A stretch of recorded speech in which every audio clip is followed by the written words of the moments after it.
Hello and welcome back to Battle for Victory. It is the final episode of the second season, and as you can see, since the last episode where we lost 1-0 against Stevenage, we then lost 3-1 against Bromley in the league, beat Solihull Moors 5-3, 3-3 draw with Oldham, and a 4-1 victory over Dorking. It means that we are in 13th place, just in the bottom half of the table as we go into the last game of the season. We have a chance to potentially finish in the top 10 if we win against Boreham Wood, who we beat twice in the last episode as well in the FA Trophy semi-final. That is the precursor to the FA Trophy final against Chesterfield. Chesterfield, who are currently third in the Vanarama National League along with us, they have a playoff place guaranteed, and they have a spot in the semi-finals of the playoffs guaranteed as well. So hopefully that will take precedent. And just looking at it, I feel like with the 3-week break between the two fixtures, all their ties are going to be in between the last game of the season and the FA Trophy final. So hopefully we can be fresh, ready for them, and they can be a little bit run down. And if they make it to the final and get beaten in the final, it might give us a chance against a low morale side, and hopefully we can go on and win our first trophy. It's 3 o'clock on the final day of the season. Scarborough Athletic at home against Boreham Wood. It's Cracknell in goal. Woodthorpe, Williams, Gouda and Dodds. Philliskirk and Hunter are the midfielders. Bramwell on the left, Colville on the right, and Glenn plays behind Tyrese Onyeka. As just hoping to finish as high as we can now, get a win on the final day, and hopefully maybe we can finish in the top 10. Now here we are at the Flamingo Land Stadium, just under 2,500 in here for the final game of this season. It's been a pretty successful second season for us as well. We have established ourselves as a mid-table side in the Vanarama National League, and we're looking to push on it next year. There may be a lot more changes than I'd hoped there'd be, because we haven't managed to keep a lot of players happy. We've rotated a lot, but players aren't happy with the game time they've been getting.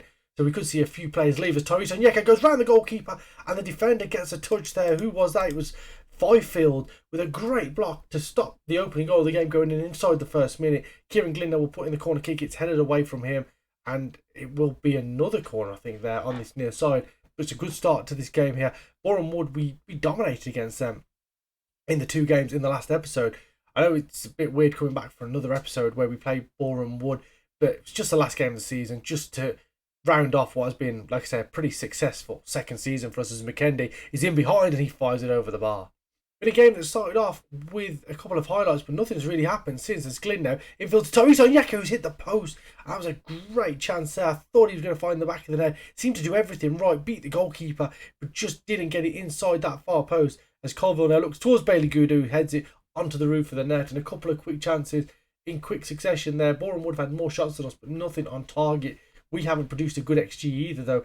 With our 2 shots on target from 6 games, that ball is fired long, and Onyeka can't win it. Woolston now. He looks for that switch ball out to Odelusi. Odelusi gets the ball in, it takes a deflection, and Cracknell spills it, and a free kick was given. I'm not sure where the offside was there, but we'll take it.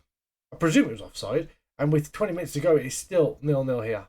Into the final 10 minutes we go now, as Odelusi goes infield to Woolston, switch ball out to Sargent on that right hand side. Sargent then will get into the box, pulls it back across. Odelusi's there is a poor effort straight at Cracknell. Didn't even need to dive. I think that was only their second shot on target. They haven't been good. They've been a lot better in the second half, mind you. And in a pretty dull game, it looks as if it's going to be a 0-0 draw. We finish in the top half of the table. We finished 12th after that as well. We're unlucky today. We played okay in spells, but it wasn't good enough overall. And we finished, as I say, in 12th place, 66 points from 46 games. It's a decent first season here in the Vanarama National League. Chesterfield finish in 3rd place, which means that they will be straight through to the semi-final stages of the playoffs. And we just got to wait and see now how they get on and how we get on. So Chesterfield beat Halifax in the Vanarama National Playoff semi-final. That means they take on Notts County or Ebbsfleet in the playoff final. That game will be on the 19th, so 1 week before the FA Trophy final. Be a successful season for Chesterfield if they were to get promoted and win the FA Trophy, but hopefully we can put a stop to that. So Notts County have beaten Chesterfield in the playoff final, which means we'll have a wounded animal coming up against us next week in the FA Trophy final. And like I said, this 3 weeks rest hopefully has done us a world of good, and we can go into that game fresh, full of confidence, and go on and win our first trophy. So here we are on match day, the final of the FA Trophy against Chesterfield. First off, we've been hit with a tax bill of around £150,000. That's based on taxable profits in the last year being approximately 837k, being allocated a new scouting budget of £95,000 for the forthcoming season, and the board have set the initial budget at £10,000 per week in the wage budget and a transfer budget of £85,000 per week. What does that give us? Doesn't give us a lot in terms of the wage budget, but if we were to move the transfer budget across, give us an extra couple of grand. But like I said, we will be moving players out as well as bringing players in for the coming season. Final of the English FA Trophy. Cracknell is in goal. Murray, Williams, Gouda, Dodds across the back. Phillips, Kirk and Hunter are the two midfielders. Bramwell on the left, Colville on the right, and Glynn plays behind Tyrese Onyeka. And this is going to be one hell of a tough game. Hopefully, we have got Chesterfield on a bit of a downward turn after that defeat in the playoff final. Maybe their morale is a little bit low after that, but we really need to get into them and hopefully get a victory in this game. 40,000 people here for the FA Trophy final. That is an absolutely outstanding crowd here as Chesterfield have a throw-in on that far side. Jenkins goes infield to McDonald now. Back to Jenkins. Nice little slow build-up play from them now on the edge of their own half. Mooney, Ingram into Cannon now, looking to get in behind. Mooney once again on that right-hand side. Ball in field. Williams, though, cuts that out really well. And Murray will fire it long towards Tyrese Onyeka, who wins ahead at Glynn. Out to Bramwell on the left-hand side. Bramwell getting behind his man towards the byline now. Is there a ball in for him? And he doesn't use anyone. He went for goal and he flashes it wide of the post. And that was a really good chance there. First real chance of the game, a counter-attack from us, really well worked as Colville nips in to win that ball back now. And we look hungry at the moment as Colville now misses out, and I'm going to eat my words as Jenkins into Hector Ingram, into Tishmanga. Tishmanga's in behind, and Kabongo Tishmanga makes it 1-0 to Chesterfield. I said we looked hungry, and then we gave the ball away, and Chesterfield broke on us, and Tishmanga got in behind, gets the opening goal of the game, and 12.5 minutes in, it is Scarborough Athletic 0, Chesterfield 1. Really well worked goal. Just no one picked up the run of Tishmanga. And it is 1-0 to Chesterfield. Murray looks that ball down the line to Colville. He gets there first. It's a shot and he's found its way into the back of the net. Luca Colville makes it 1-0. It's an immediate response.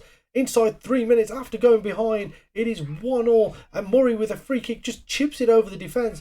Inside left channel is Colville. And he hits it first time. And Killip can't keep it out. And we're back on level terms here.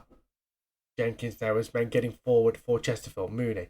Back infield to Watson inside the centre circle. Cannon in between the fullback and centre back, and he fires it over the bar. Great chance for Cannon. And they just cut us open there between the centre back and the fullbacks. As Colville now put this point towards the far post. Headed away. Tishmanga can bring it away on the counter attack for Chesterfield. Men around him. Can we win the ball back? Force him out wide. Goes infield to Watson now. Ball over top for Hector Ingram. He's got some space in that left channel. Hector Ingram puts it towards the edge of the box. And Mooney, who puts it over. That was a really good counter attack there from Chesterfield. It came from our free kick and we just didn't deal with the counter-attack as well as we should have done. And it remains 1-1. Luckily, we're still in this game. Chesterfield are slightly ahead in terms of shots and in terms of XG, but nothing really to shout home about apart from the goal. Had gone to a couple of good positions, but shots flying over the bar as we go into the final couple of minutes now of the first half. It remains Scarborough Athletic 1, Chesterfield 1, and let's get in and regroup for the second half.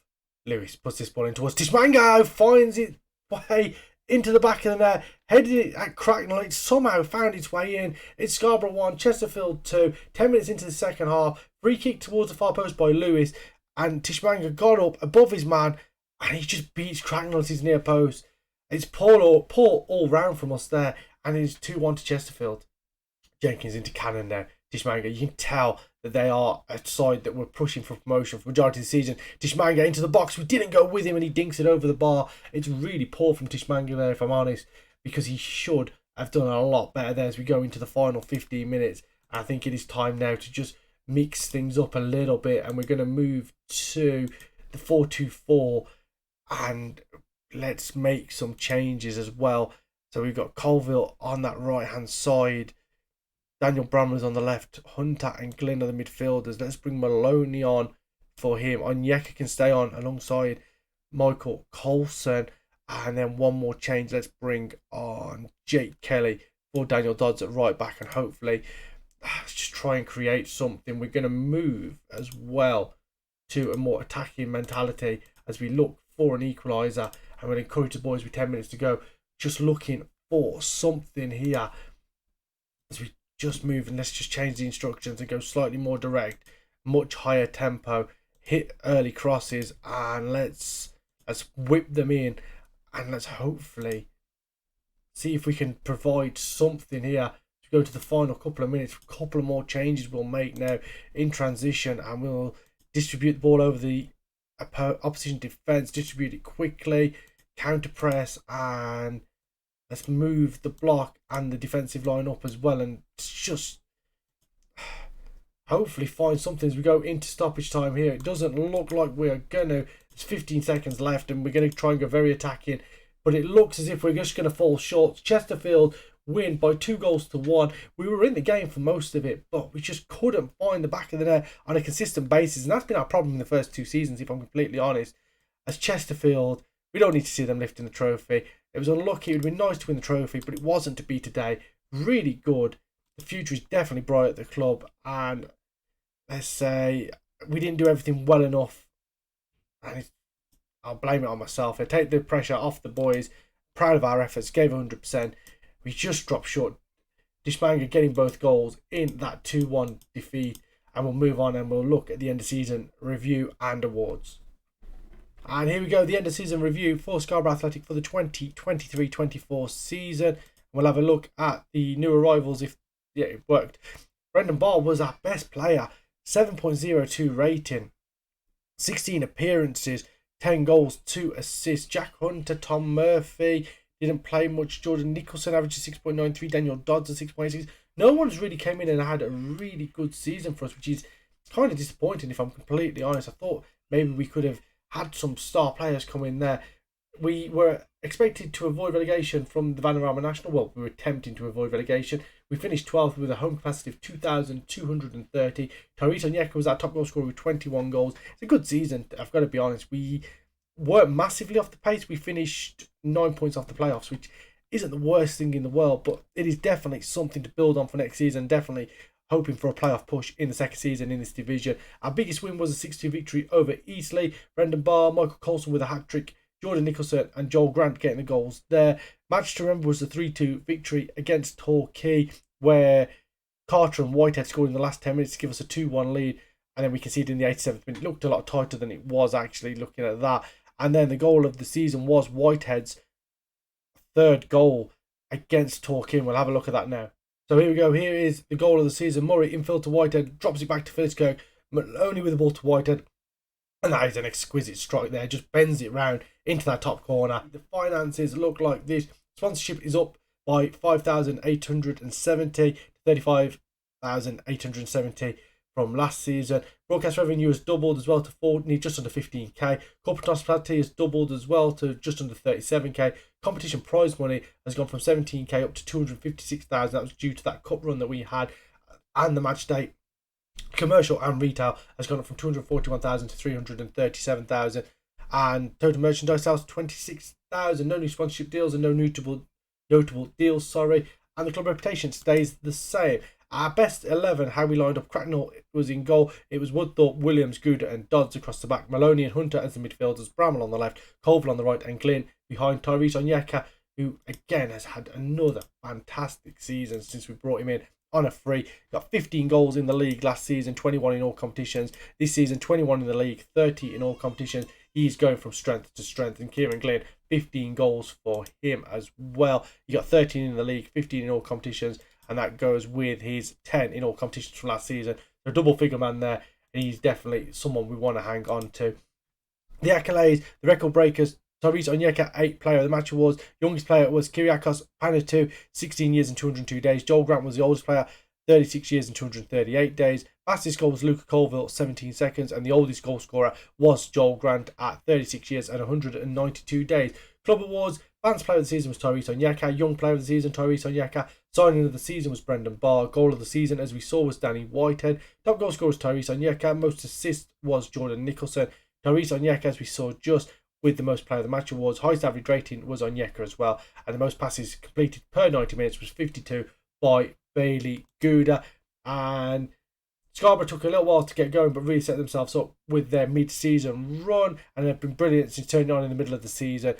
Fantastic from us. And if we just look at the dynamic manager profile, just the signs we've made, really looking at this momentous occasion when Kieran Ashworth took over the club, Vanarama North success, and 100 matches for Scarborough, investing in potential. They're bringing the youngster through, and that's really it. Nothing about FA Trophy run there, which is kind of disappointing. We have one trophy and one major award. That was Vanarama National League North last season, and the manager of the season last season as well. So all looking good, really. All looking up as we finish off there. We've already had our budget. We've got the supporter profile update as well, where nothing has really changed. Social media following has gone up by just over 1,200 people.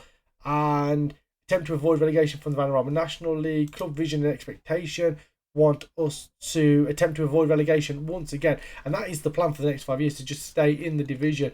But we've got to aim for more than that with what we've got. We've got a little bit of budget available. We've got players that want to leave, and it's just about now finding the right players to replace them with. And before we go, if we just look at this, we've got Woodthorpe, who's unhappy because we didn't improve the training facilities. Murray as well for the same reason. Tyrese Onyeka wants to start more games, even though he scored 30 goals this season. Jordan Nicholson wants to start more games. Danny Whitehead is asking to leave. So is Kieran Burton, didn't get the initially agreed playing time. Josh Hancock also wants to leave. As to Tom Murphy, Lewis Lang and Terence Carter, and Joel Grant is retiring. So there's going to be a lot of spaces open up in this side. So it's just about having a big rebuild this season and just making the side better, building on what we've got and just making the side a lot better, looking at where we're weak and just really building from there. Really, if we look at our best 11, we don't really have a lot in the way of backup strikers. We don't have a lot on either wing in terms of backup. It's what we don't have. We don't have a lot of backup anywhere, really. But I think we're going to start at the back and we're going to build from there. Because I feel like Bramall, Glynn, Colville, and Onyeka are very, very good players. We just need to build from the back now and really strengthen this defence up, strengthen the goalkeeper, strengthen the centre-backs up as well, I feel. And that will be the plan going forward in the next episode, which will be a transfer special. Hopefully get that filmed and out by Wednesday. But the transfer specials, you know, always take so long to go through, especially when you're trying to rebuild a side. But if you've enjoyed today's episode, please leave a like on the video, subscribe to the channel, leave a comment down below, and I'll see you next time, where we'll come back for the transfer windows we build for season number 3.